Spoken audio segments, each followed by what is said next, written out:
Students, we will start with the new topic colligative properties. Now, what are colligative properties? There are certain properties of the ideal or the dilute solution which depend upon the number of solute particles, that is molecules or ion, in a definite amount of the solvent and are quite independent of all other physical and chemical properties of the solute and solvent. These properties, which only depends upon the number of particles of the solute or the molar mass of the solute, is known as colligated properties. The main colligated properties associated with the ideal solutions are relative lowering in vapor pressure, elevation in boiling point temperature, depression in the freezing point temperature, and osmotic pressure. Now, dealing with these all in details, the first one comes here is the relative lowering in vapor pressure. We have learned that when a non-volatile solute is added to a solvent, the vapor pressure of the solution becomes less than that of the solvent. Actually, the particles of the solute occupy some space of the container from which the evaporation takes place. Therefore, lesser surface area is now available to the particles of the solvent so that they may change to vapor or evaporates. Therefore, the vapor pressure of the solution is denoted as Ps, which is actually the vapor pressure of the solvent over the surface of the solution, that is your Pa, will become less than the vapor pressure of the pure solvent P naught A. That is, the vapor pressure of the pure solution is your P naught A and the vapor pressure of the solution is Ps. So, Pa is equal to P naught A XA. Therefore, when only the solvent is taken, the Pa will be equal to Ps, and therefore Ps will be equal to P naught A XA. Now we have to take the mole fraction of the solute component. Therefore, this XA value has to be changed to XB. So, XA plus XB equal to 1, or we can say XA is equal to 1 minus XB.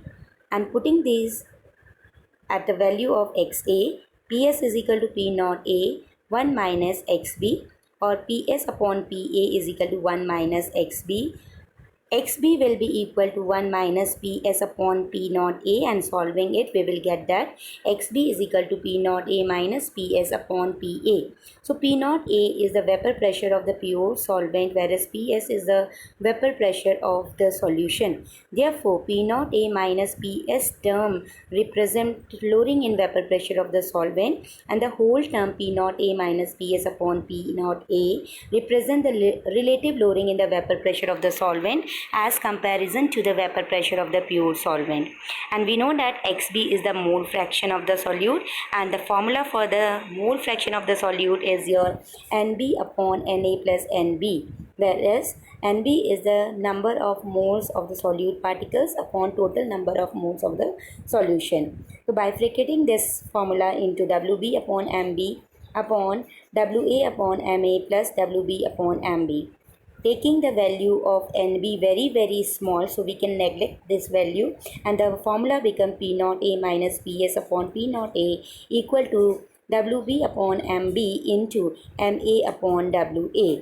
So, observed molecular mass can be calculated if other values are known to us.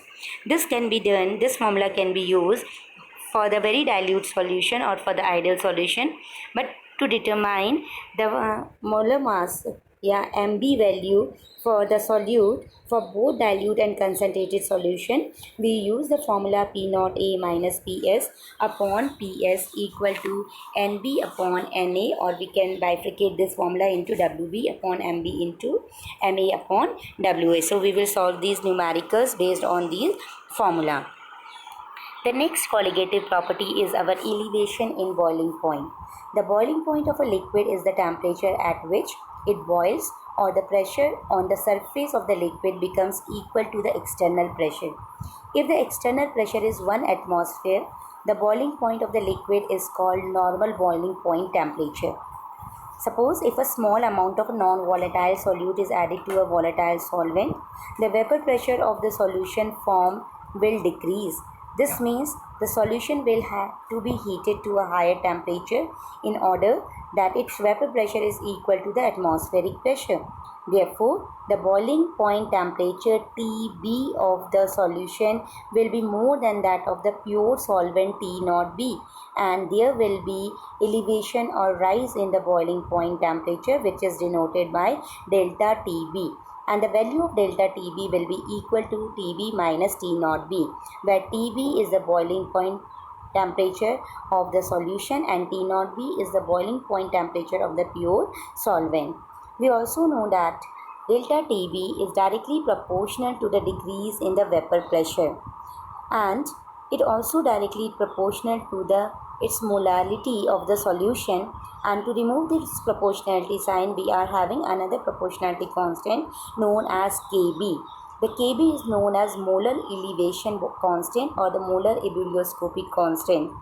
Delta Tb is equal to Kb if molarity is 1. So elevation constant or molar elevation constant can be described as the elevation in the boiling point temperature for 1 molar solution when 1 molarity of the solution becomes 1 mole. So this is the ebullioscopic constant, and the unit of this ebullioscopic constant will be your Kelvin kg per mole. Delta Tb is equal to Kb into m, and we can bifurcate this m into the formula Wb upon Mb into 1000 upon Wa, where Wb is the mass of the solute, Mb is the molar mass of the solute, and Wa is the mass of the solvent. The next property comes here is your depression in the freezing point temperature. The freezing point of a liquid is the temperature at which the liquid begins to freeze or solidify. It is also the same temperature at which the solid begins to melt. Therefore, at this temperature, both the solid and the liquid state of a substance coexist, are in the state of equilibrium, and have also the same vapor pressure. A solution will in fact freeze when its vapor pressure will becomes equal to the vapor pressure of the pure solid solvent. This is quite evident from the nature of the curve drawn in the graph. Under the condition, it will be equal to the vapor pressure of the pure solid solvent at a lower temperature. We can say that there will be a lowering or the depression in the freezing point temperature of the solution as comparison to that of the pure solvent. So the freezing point temperature Tf of the solution will be less than that of the pure solvent, that is T0F, and depression in freezing point will be denoted by delta Tf, which will be equal to T0F minus Tf. We know again delta Tf will be directly proportional to its molality, and to remove this proportionality sign, there is another constant known as Kf. So delta Tf is equal to Kfm, and Kf is known as molar cryoscopic constant or molar depression constant. It is defined as the depression of the freezing point of 1 molar solution.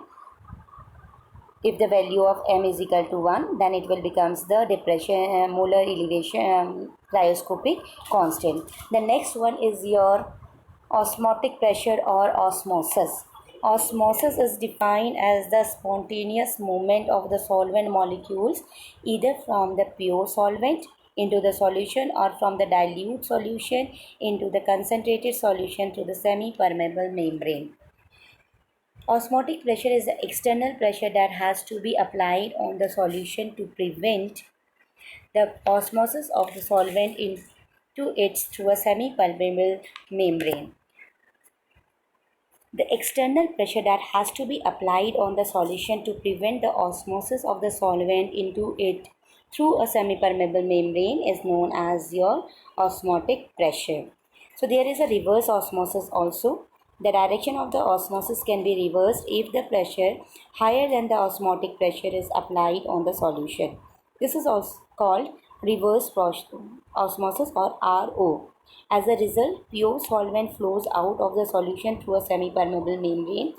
Reverse osmosis can also be made to occur from a solution of higher concentration of a solute to that of the lower concentration of the solution.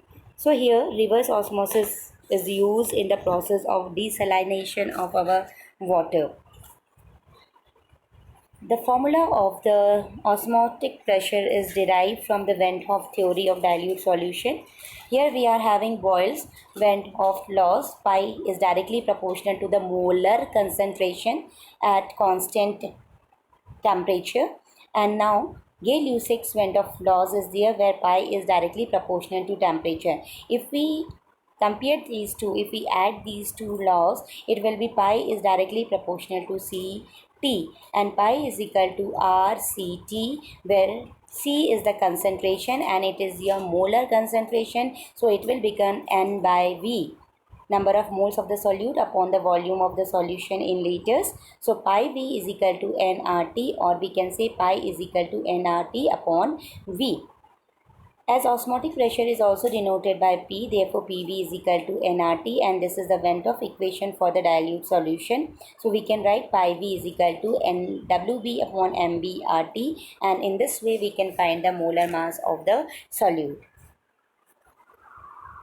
This is very important, that osmotic pressure is the best colligative property in determining the observed molar mass of the solute, because it can be determined at room temperature, whereas the elevation in boiling point or the depression in the freezing point cannot be determined at the room temperature. Secondly, this one is used for the biomolecules and the polymers with high molecular mass, because in the dilute solution both elevation in boiling point and depression in freezing points are too small to be measured accurately. Now there are two types of solution. One is your isotonic solution, hypotonic solution and hypertonic solution. The two dilute solution with the same molar concentration at a given temperature will also have the same osmotic pressure. So the solution which have the same osmotic pressures are known as isotonic solution. The solution whose osmotic pressure is less than that of the other is known as hypotonic solution, and where the solution whose osmotic pressure is more than that of the other solution is known as hypertonic solution. So there is a very important biological importance of this osmosis.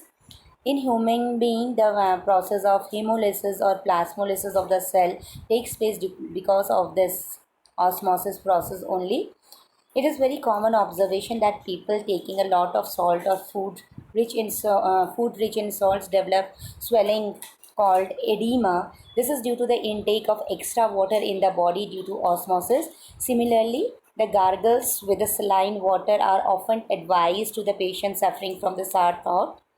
In fact, by the use of hypertonic salt solution, extra water accumulated in the sour thoughts comes out along with the pus cells, if any, and the patient gets relief from it. The process of osmosis also takes place in plants. Okay, the roots take the water from the soil by the process of osmosis only. So there are a lot of observation we are going to study with this osmosis process. Hope you understand this chapter well, and this is all for the chapter.